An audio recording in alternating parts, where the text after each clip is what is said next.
하나님의 얼굴 구하는 것은 첫 번째로 손이 깨끗한 사람이라는 것이. 그래서 주님의 얼굴을 구하기 전에 우리가 먼저 무엇을 해야 되냐? 우리의 죄를 회개해야 된다는 것이. 정결한 자가 되어야 된다는 것이. 어떻게 주님을 구한다고 주님 앞에 나아간다 하면서 내 있는 죄 그대로 나아갈 수 있겠습니까? 내가 삶에서 더럽게 살고 삶에서는 음란하게 살고 삶에서 내가 원하는 대로 살아놓고 하나님의 성전에 나왔으니까 내가 됐다고 말할 수 있겠습니까? 아니라는 거예요.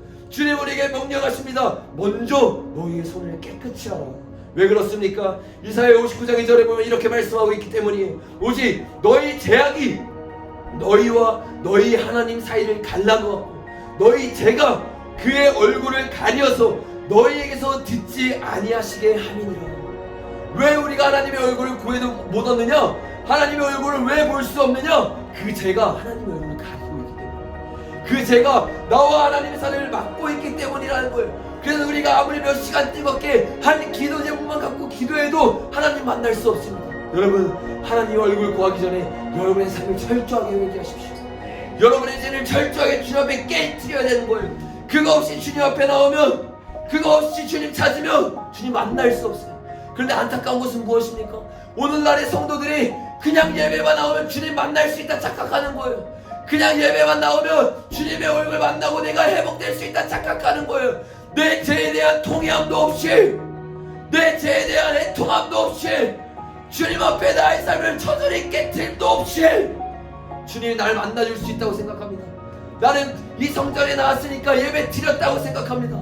그거 예배 아닙니다. 여러분, 철저하게 깨달으셔야 돼요. 여러분, 예레미야서에 보면 우리와 같이 예배 드리는 사람들이 있었어요. 그 사람들이 주님 앞에 예배 드리러 나왔습니다. 주님의 간절히 찾으며 나왔어요. 그런데 그 사람들이 어떤 사람이냐? 너희가 도둑질하며 살인하며 가늠하며 거짓 맹세하며 바알에게 분향하며 너희가 알지 못하는 다른 신을 따르면서 내 이름으로 일컫는 이 집에서 너희가 내 앞에 서서 우리가 구원을 얻었나이다 하느니라. 여러분, 하나님이 이 예배를 보면서 뭐라고 말하는지 아십니까? 11절에 내 이름으로 일컬음 받는 이 집이 너희 눈에는 도둑의 소굴로 보이느냐. 하나님은 이런 예배 받지 않으십니다. 하나님이 받는 예배는 주님 앞에 철저하게 내 삶을 버린 예배인 것이, 주님 앞에 철저하게 회개한 예배라는 것이. 예수님 시대도 마찬가지예요. 통회함이 없습니다. 자복감이 없어요. 그냥 예배를 드립니다. 그러니까 예배가 어떻게 되느냐? 성전이 더럽혀지는 것이에요. 성전에서 진리가 선포되어야 되는데 팔지 말아야 될 것이 파는 그런 더럽혀진 성전이 되어버린 거예요. 그 성전을 보면서 예수님이 너희가 일주일에 한 번 예배 나왔으니까 잘했다 이렇게 말하지 않았어요. 들어가서요 다 뒤집어 엎었어요. 이건 하나님 받으신 예배 아니다. 그러면서 성경의 표현에게 뭐라고 말합니까? 성전을 사모하는 열정이 나를 삼켰도다. 여러분, 제대로 하나님을 사랑하면요 이런 예배 못 드립니다.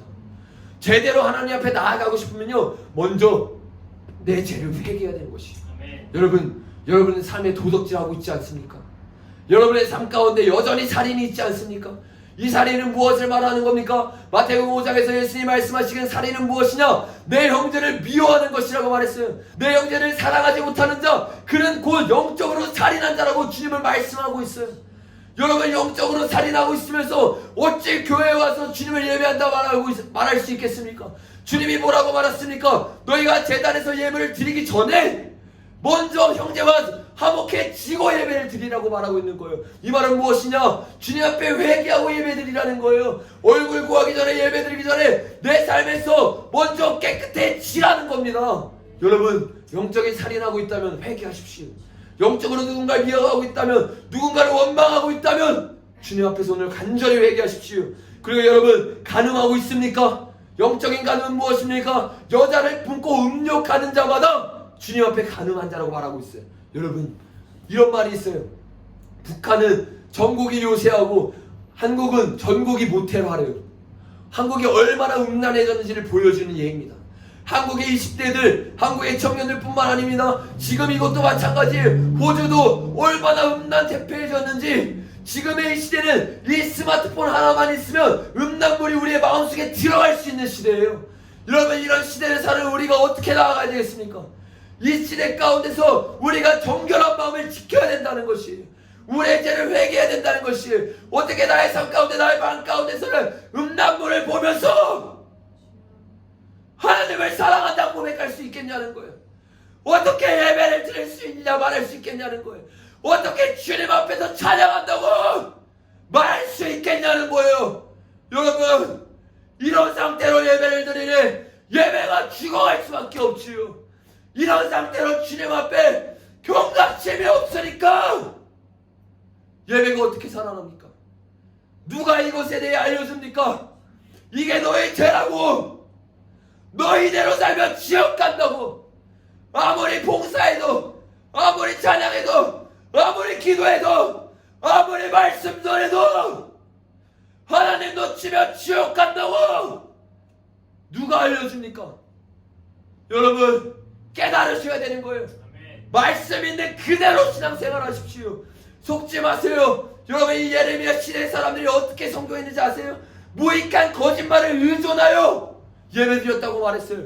그 무익한 거짓말이 무엇이냐? 나는 평강하다, 나는 평강하다, 나는 평강하다는 거짓 선지자들의 말씀이었습니다. 여러분, 그 말씀이 선포되니까 사람들이 죽어가는 거예요. 그 말씀이 선포되니까 죄를 끊지 않아도 내가 괜찮다고 생각하는 거예요. 여러분, 아닙니다. 깨달으셔야 돼요. 제가 얼마나 위험한 건지 알아야 돼요. 다 죄 짓고 있으니까 우리도 죄 지으면 안 됩니다. 다 죄에 거덜나고 있으니까 우리도 죄에 거덜나고 있으면 안 된다는 것이에요. 여러분 죄에 대한 경각심 회복하십시오. 제가 믿기로 여기 있는 분들은 이 죄에 대한 경각심을 알고 많이 설교를 들어오신 분들이 많을 거예요. 그런데 여러분, 설교 많이 듣는 게 중요한 게 아니에요. 지금 내가 죄를 경각심을 가지고 있어야죠. 내가 지금 죄에 대한 두렵고 떨림이 있어야 되고, 죄를 싫어하는 마음, 죄를 미워하는 마음이 있어야죠. 알고 있으면 뭐합니까? 제가 악한 거, 제가 나 지옥에 보내는 거 알고 있는 게 중요한 게 아니라 내 삶에서 죄를 미워해야지요. 알면 뭐합니까? 내 삶에서 죄를 즐기고 있는데, 이걸 끊을 수 없는데, 여기에서 헤어져 나올 수 없는데, 이런 영적 상태로 나라 못 살립니다. 이런 영적 상태로 청년들 못 살립니다. 여러분, 청년 살리고 싶다고 이 자리에 나왔잖아요. 나라 살리고 싶다고 이 자리에 나왔잖아요. 다음 세대 살리고 싶다고 이 자리에 나왔잖아요. 부흥이 임하기 전에 반드시 있어야 할 것이 있습니다. 그것이 바로 처절한 회개입니다. 평양대회 부흥을 보십시오. 그 각성한 부흥이 어떻게 일어났냐? 주님 앞에 처절한 회개가 있었어요. 남에게 회개하라고 말한 게 아니에요, 여러분. 성교사님부터 회개했습니다.